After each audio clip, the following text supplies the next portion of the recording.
Hey guys, Liberal here, and welcome back to Super Sm4sh School. In today's episode, I'm going to be covering essential fundamentals. I'm not going to cover everything as I'm trying to keep this video concise, but what I'm about to tell you should come in handy if you're not already aware of these things. So without further ado, let's begin the lesson. Short hop.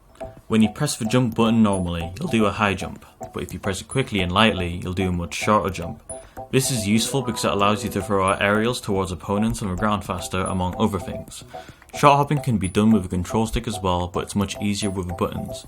In general, it's better to use the buttons for jumping instead of a control stick, as you'll have the control stick free to do directional attacks more conveniently and immediately. Fast falling. This is simply done by tapping down when you've reached the top of your jump, whether it's a short hop or a regular jump. Combining this technique with aerial and short hops can be useful, for example in creating a wall of attacks. And it's essential for getting back down to the ground when you're in the air in a lot of cases, such as when you're above an opponent with good juggling moves like Captain Falcon. Use the C-stick for aerials. This isn't always necessary, but it's helpful because it means you can easily move in one direction while using an aerial facing another direction at the same time. This is useful for spacing. You may want to set the C-stick to attack as opposed to the default setting of smash for this, as this will let you perform aerials with the C-stick and move at exactly the same time. If the C-stick is set to smash when you try this, your movement will be locked, requiring you to use the C-stick and the control stick at different times. It's up to you, however. I have a C-stick set to attack, whereas Jezzo, the guy who wins all the tournaments on SONM, has his C-stick set to smash, and the regular runner-up, Sabrofa, doesn't even use the C-stick for aerials. The last time I asked him, anyway. If you do change your C-stick to attack, bear in mind that'll mean your character will do tilts instead of smash attacks while you're grounded. That is something you also may prefer, since manually doing smash attacks is easier to do, or at least easier to get used to. Shield grab. If someone attacks your shield with an aerial or a dash attack, you'll often have an opportunity to grab them right afterwards, as they'll be right in front of you after the move ends. If they land behind you, there's a good chance you'll still be able to grab them or hit them with whatever if you quickly drop your shield and turn around. Good players normally don't give you many opportunities to shield grab, as they'll space their moves well or at least won't mindlessly charge in, but this is useful to keep in mind. It's a relevant technique at even really high levels of competitive play. It's also good to note that you don't have to grab. If you have a fast attack you can use after dropping your shield and would rather use that, go ahead. Jigglypuff's rest attack, for example. Hitting Jigglypuff on shield is very risky, as she can often jump out of shield and hit you with it, killing you at percentages as low as 45%, with a maximum percent you can survive at being roughly 70% if you're heavy, but usually not even that. And of course it's very fast. If she's punishing your dash attack with an out of shield rest, she usually doesn't even have to jump to be within range of you. Spacing. When you hit somebody with a move, ideally you want to be able to be in a position where you can escape getting hit afterwards.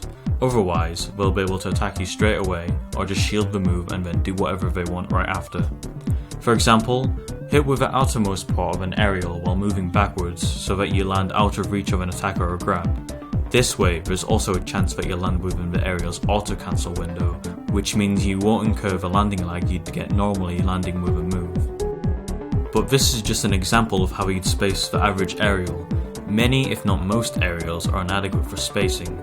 You'll have to experiment or do the research because I'm not going through every single move.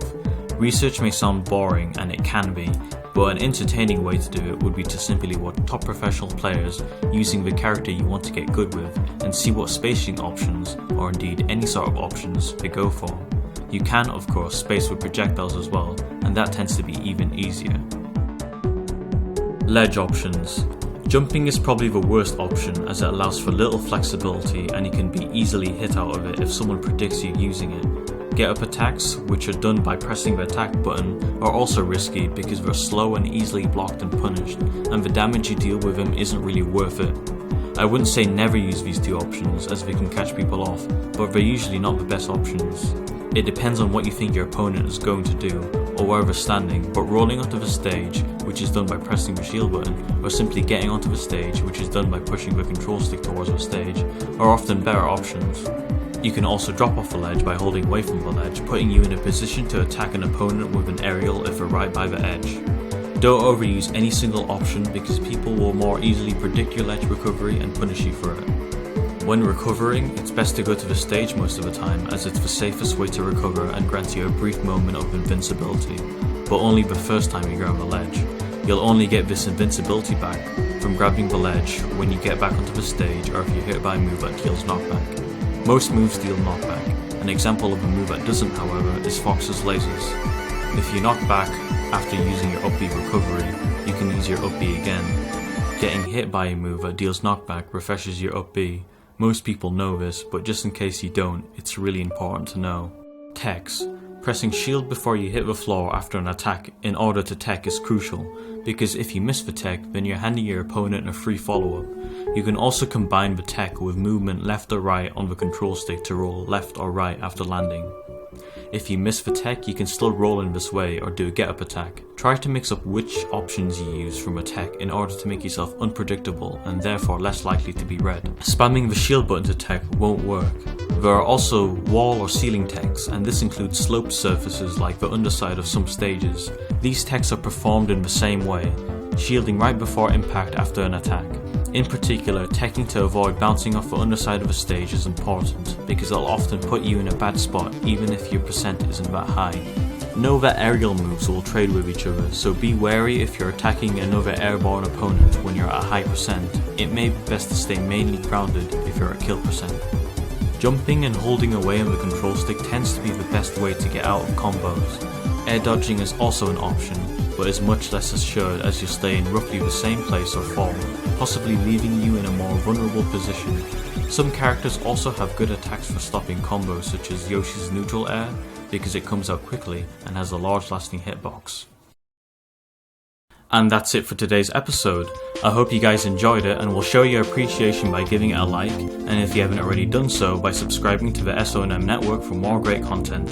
This video was mainly aimed at helping inexperienced players, which is the main aim of this series, but I hope some more experienced players watching this took away some new knowledge as well. It's very easy to miss the little things in Smash, especially if you've just been learning the game off intuition alone. If this episode didn't really take your fancy, then hopefully you'll find the next one more exciting, for I'll be teaching you about mind games. This has been Liberal, and thank you all for watching.